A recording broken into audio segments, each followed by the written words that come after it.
এমন গোলাপ জামুন দেখলে দোকানে মিষ্টিও ভুলে যাবেন। মিষ্টি এত পারফেক্ট হবে যে আপনি ভাবতেও পারবেন না। মিষ্টি প্রেমীরা এই রেসিপিটা মিস করবেন না। দোকানের মতো গোলাপ জামুন এখন ঘরেই। তাহলে চলুন দেখে নেওয়া যাক মিষ্টিটা আমি কিভাবে বানিয়েছি। এখানে আমি হাফ কাপ আটা নিয়েছি, আপনারা চাইলে ময়দা নিতে পারবেন। তারপর আমি নিয়েছি 1 কাপ গুঁড়ো দুধ। অবশ্যই গুঁড়ো দুধটা ফুল ক্রিম হতে হবে। আর 1 চা চামচ বেকিং পাউডার আর 1 টেবিল চামচ ঘি দিয়েছি। আপনারা ঘি না থাকলে তেলও দিতে পারবেন। তারপর আমি মিশ্রণটাকে সুন্দর করে মিশিয়ে নিয়েছি, একদম পারফেক্টলি মিশাতে হবে। মিশিয়ে আমি এক সাইডে রেখে দিয়েছি। তারপর চলে আসলাম ডিম ভেঙে নিতে। এখানে আমি 2টা ডিম ভেঙে নিয়েছি আর দিয়েছি 1 চা চামচ হলো চিনি আর 1 টেবিল চামচ তেল আর 1 চা চামচ পানি দিয়ে সুন্দর করে এটাকে মিক্স করে নিচ্ছি। ডিমটাকে সুন্দর করে মিক্স করা হয়ে গেছে। এখন আমি চলে আসলাম মিষ্টির ডো তৈরি করার জন্য। যে ডিমটা আমি ভেঙে মিক্স করে নিয়েছি ওই ডিমটা দিয়ে আমি ডোটা তৈরি করব। এখানে আমি অল্প অল্প করে ডিম দিয়ে দিচ্ছি। অবশ্যই এখানে ডিমের মিশ্রণটাকে অল্প অল্প করে ঢেলে দিতে হবে, কারণ অল্প অল্প করে না দিলে একটু বেশি হয়ে গেলে তখন সমস্যা হবে। আমার এখানে পুরোটা ডিম লাগেনি, আমার এখানে একটা ডিমের একটু বেশি লেগেছে। এর জন্য আমি এই যে দেখেন অল্প অল্প করে দুইটাকে মিশ্রণটা মিক্স করে নিয়েছি। আর এখন কিন্তু এটা এরকমই পাতলা হবে, বেশি শক্ত করা যাবে না, তাহলে মিষ্টিটা ফুলবে না। মিশ্রণটাকে প্রথম থেকে স্টিকি মনে হলো 10 মিনিট রেস্টে রাখলে এটা সুন্দর মতো সেট হয়ে যাবে। তারপর 2 হাতে সুন্দর করে তেল লাগিয়ে এইভাবে গোল গোল শেপ করে এরকম আমি একটু লম্বা করে নিয়েছি। আপনারা চাইলে গোল গোল শেপও রাখতে পারেন। 2 হাতে তালুতে সুন্দর করে তেল মেখে এরকম ভাবে একটু গোল করে রাউন্ড করে তারপর একটু চাপ দিলে সুন্দর মতো এরকম লম্বা শেপ হয়ে যাবে। এভাবে আমি সবগুলো মিষ্টি বানিয়ে নিয়েছি। দেখেন আমার কিন্তু সবগুলো মিষ্টি বানানো কমপ্লিট হয়ে গেছে।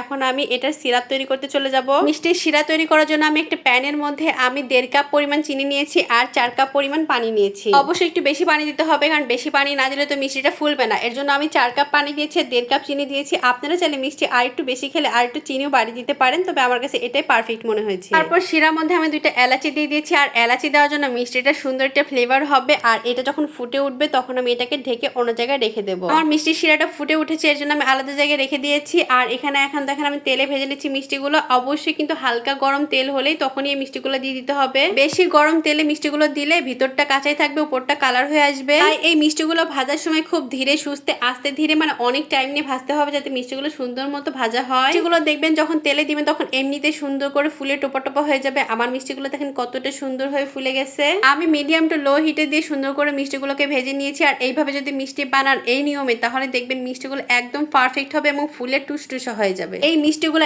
এত নরম হবে, এত নরম হবে, আপনি যখন শিরার মধ্যে দিবেন একদম সাথে সাথে সব শিরা খেয়ে নিবে। অলরেডি আমার মিষ্টিগুলো ভাজা হয়ে গেছে। এখন আমি যে সিরাপটা রেডি করে রেখেছিলাম ওইটাকে আবার একটু গরম করে নিচ্ছি।